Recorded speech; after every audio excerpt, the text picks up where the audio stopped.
to make the induction next on our Classics of Blues Literature, we have a book. It's not only a book, it's an autobiography. It's the autobiography of W.C. Handy. It's entitled Father of the Blues. And once this thing starts rolling up again, I'll be able to tell you some more about it. Thank you. In chapter 6 of W.C. Handy's Father of the Blues, Handy recounts a period in 1903 when he had the opportunity to make a move. He developed a fine reputation as a cornet soloist and as a bandmaster. He was offered a position from a town in Michigan to conduct their municipal band composed of white musicians. Instead of doing that, he accepted a position in Clarksdale, Mississippi to direct a colored Knights of Pythias band, a position that involved much less money and prestige.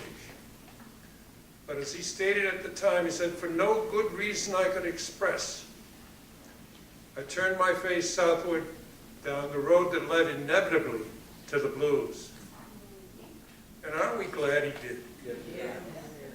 Somehow or another, Upper Peninsula blues wouldn't sound the same. W.C. Handy was indeed the father of the blues, as much a codifier initially as anybody else. He was the one who wrote down the folk melodies and got the sheet music published. This is not to disparage his own composing in any way.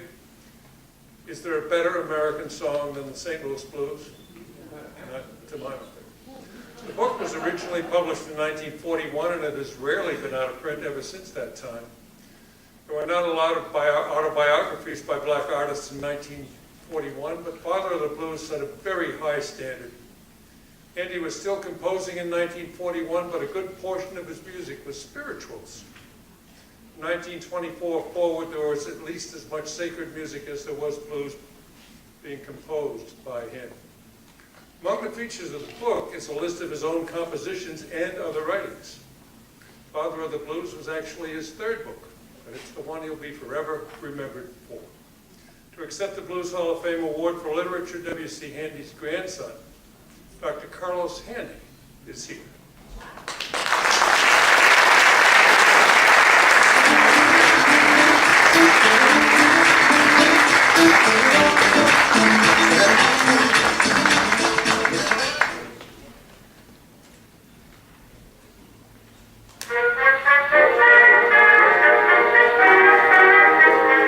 Father of the Blues by W.C. Handy is a monumental opus that is indispensable in the study of American musical history.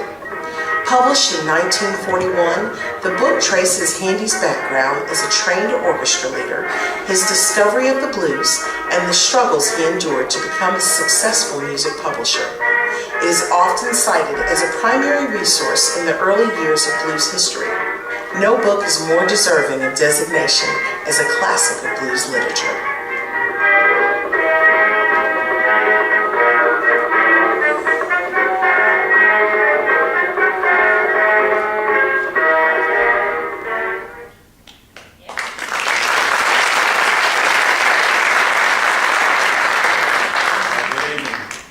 I have to warn you, I'm a physics professor, so I tend to approach things a little bit analytically, but there's actually obviously a more profound reason that I'd like to share some remarks with you, and to maybe, he died in '58, and the way I like to say it, essentially the family's been silent for 59 years. And so now I find myself in the rather unique position to be the president of Handy Brothers Music Company, which is the oldest family-owned entertainment business or company in the United States. And I'm also the only surviving trustee. And so that puts me in a very interesting vantage point as we go forward and try to reintroduce him, not to you, but certainly to a lot of other people that really don't know of him. So with your indulgence, I have a few remarks to make. I hope I don't make Barbara upset, but I think they need to be expressed, and again, I appreciate your patience. So on behalf of the William C. Handy Foundation, directed by my lovely wife, Maribel Handy, Dr. Handy, the company I represent now, which is ably assisted by my friend and colleague and, more importantly, lawyer, Mary Jane Hancock. And I was going to admit the following, but actually it's really important. And the W.C. Handy estate, of which I serve as trustee. And the reason that's important because the estate owns the copyright thing, The Father of the Blues. So it's our book in that regard. So we accept this wonderful testimonial to my grandfather's musical legacy to America and the world, as conveyed through his autobiography, Father of the Blues. This award will go a long way in reintroducing him to a younger generation. I'm grateful to the Blues Foundation and its new president, Barbara Newman, for this recognition and the warm friendship extended to my family. And I know that my family maybe has not been as engaged over the years in particular Blues Foundation activities, but I promise you we will. Okay.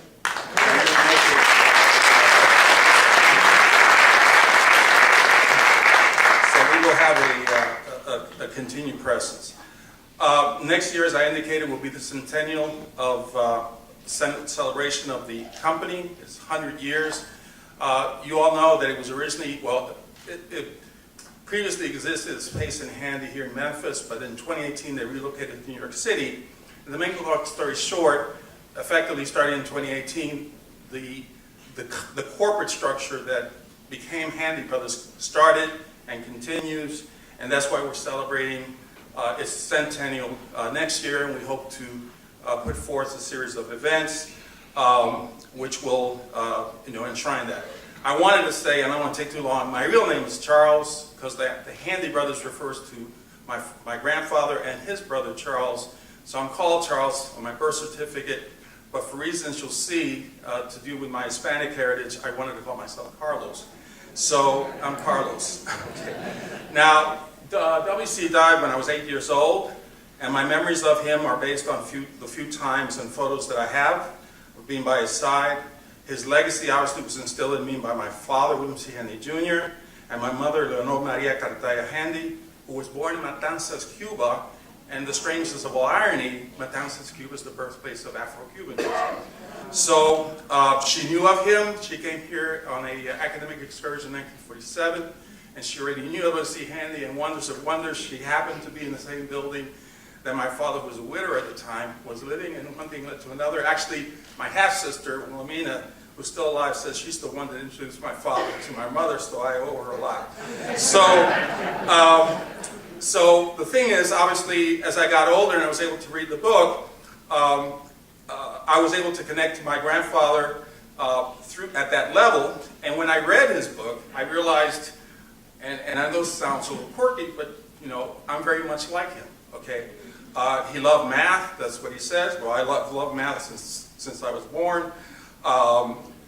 Natural phenomena, music, poetry of words, tenacity, and a contemplative disposition, which I am. Maybe some people accuse me of being too slow, but I like to think a lot.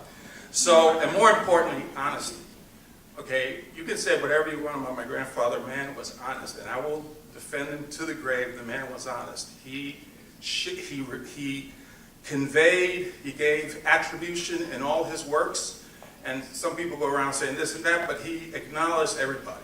And so that honesty is extremely important, and I believe I share that. So I was born in Havana, Cuba. Spanish was my first language.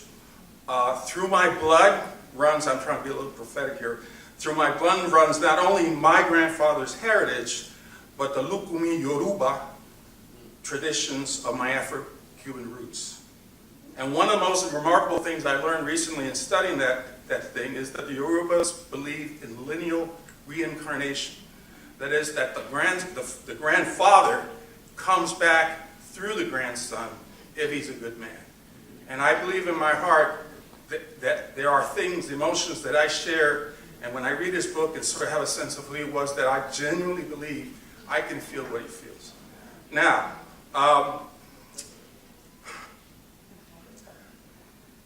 the other greatest irony is that in his will, he made me the last champion of his estate, the last protector of his legacy.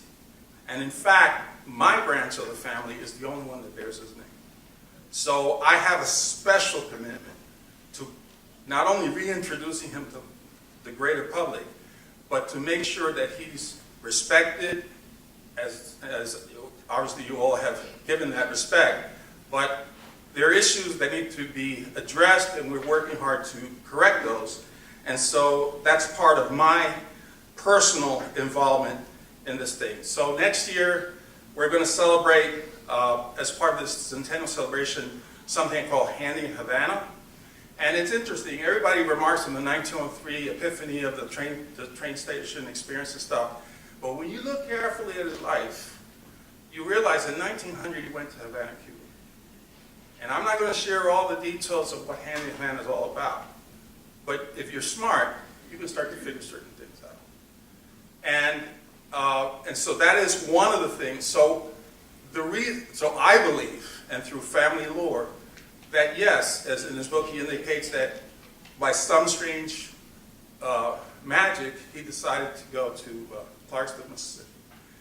But I believe that the seed of that subconscious thought was already planted in the experiences he had in Cuba.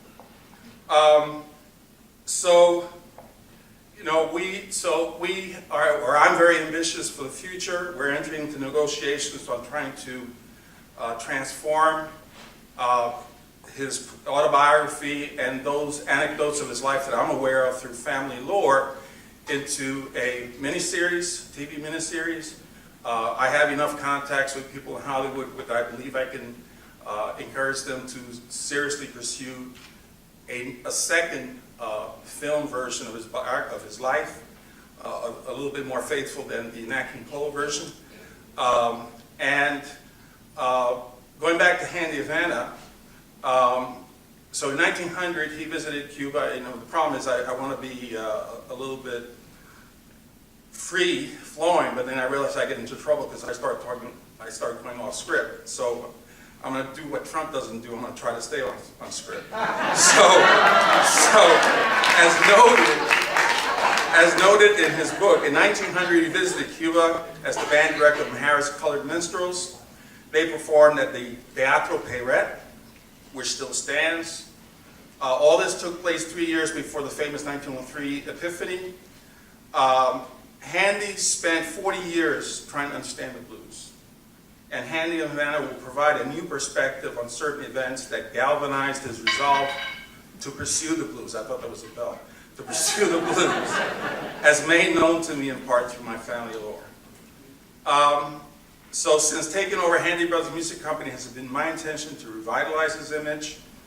It is clear, and I don't want to sound too critical. I tend to be, remember I'm a physicist, I tend to be a little bit depressing at times. But when you do look around at touristy items, and last time we went to this great place, and I've seen this often. There's this collage of touristy thematic material about Memphis.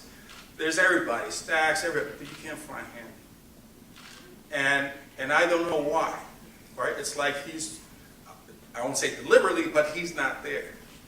And the reason Memphis is the home of the blues, as he states in the book, is because he made Memphis the home of the blues. And there's a beautiful passage there that he says, you know, some say that New Orleans should have that distinction. Unfortunately, they did not write it down before my time. Okay, so and that makes a lot of sense to a scientist. You have to write down things to, in some sense, claim ownership of it.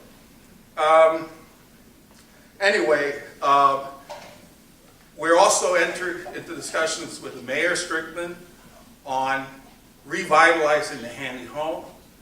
I think it's an extremely important aspect of making sure that the memory of Handy stays present and accessible to everybody, not just those that are in the game and know about his contribution. It bears, I'm glad you're not thinking, I grew up in New York City, so I know about the Apollo Theater and the Hooks, so I looking around. So it bears repeating some of Handy's accomplishments. First publisher of the blues through iconic, timeless, authentic compositions that reflected the musical, linguistic, and lyrical articulations of his people, and by so doing gave America its first musical identity. You know, one of the things that just occurred to me, before Handy, white America had no idea what black music was. Right? What was there?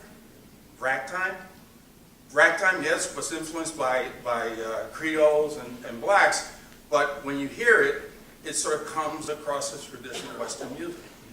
So what was white America's conceptualization of what black music was all about? In 1898, Dvorak contemplated that perhaps it laid in the music of the slaves. And for years I thought, well, he was talking, gee, here's one famous European conductor who knew that blacks were very good, and what I thought what he was referring to was slave songs, but no, he was referring only to spirituals. So even the great Dvorak had no clue that there was this thing called blues, and maybe the musical structure was important enough that could influence Western music. All right, so there was nothing. 10 years before jazz really hit the big time, Handy was already composing the blues. And maybe the first composition, Memphis Blues, came across as ragtime, but he wasn't stupid. He was a capitalist. He wanted to sell music. So he wanted to do two things at the same time. He wanted to entice an audience, so he introduced the ragtime theme. But he also wanted to bring in something new, so he brought in the blues structure in the Memphis Blues.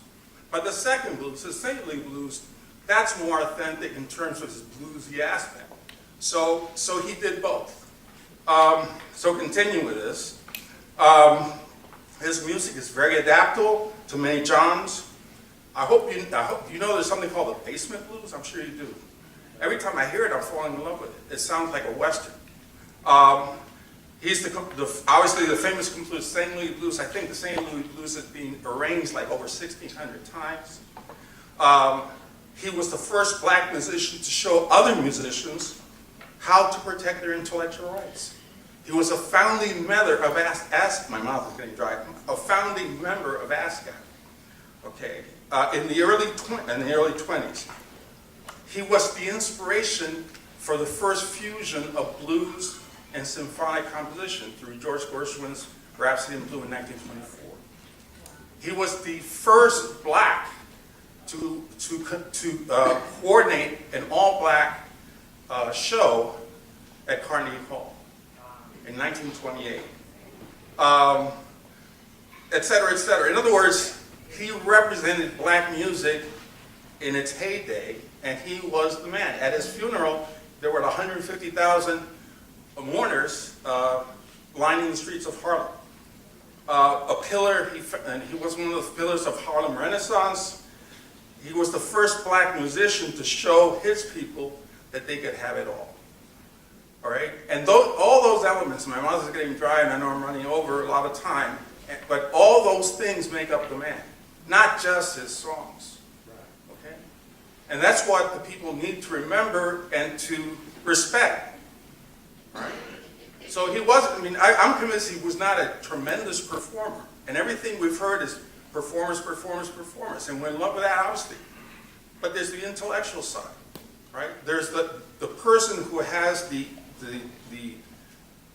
cojones to do what educated blacks didn't want to do, and whites snub their noses at, and it is look at the blues. He was the first one who said, listen, idiots, there's something really going on here, and I want to make it happen. And nobody else did. All right? So we need to respect that. And I'm almost through. Obviously, he had to be educated. And that seems to be a negative, right? Because, he had to be educated, but, you have to be careful. Because in Spanish we say there's education and there's instruction. You can be well instructed but not educated. And you can be very well educated and never gone to school. So we have to be careful how we use that word. But he was educated in the full sense of that word. He had to be able to write, to compose. And he had to be able to appreciate the music of his people. And that's what he did. I won't go into that because I think you get the gist of where I'm going. The bottom line is,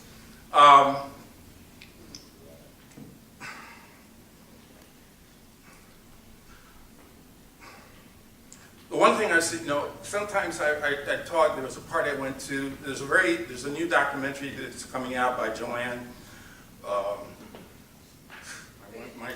Joanne Fish, Emmy Award winning.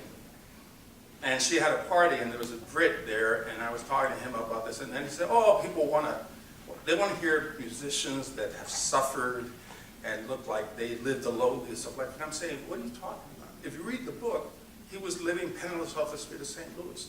He almost thought about committing suicide. More importantly, he was almost lynched. Right? If you read the book carefully, there's an episode before 1903 where he was almost lynched. So my attitude is, don't diminish someone, don't try to rewrite history when there were a few like him artists. I mean, when you really think about it, how can you be a creative artist, you know, in an era where blacks were being lynched, right? Memphis Symphony just celebrated the the strange fruit, which is reminding people that this, this area was the lynching capital of the United States after the Civil War. So how can any black person be truthful to their creative, artistic tendencies, knowing that they operate in the white man's world, and if they say the wrong thing, they can be lynched for any stupid reason? The resolve, the courage to do that, right? And to carry on your shoulders the musical heritage of your people, that's exceptional. And I don't want people to forget that. And those critics, and I promise I won't say there are a few British authors that really chat my hide when they make these remarks, and there are a few American filmmakers, one who's mentioned earlier, that also say things that I think are disrespectful because they were not there. They don't know the sacrifice he had to make to bring us to where we are today. Anyway, Handy's back.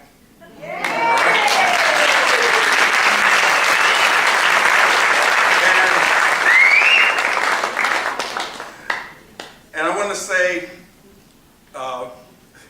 thanks to the Blues Foundation for giving recognition to the one man that made America discover its musical soul and who came to personify what it really means to be the father of blues.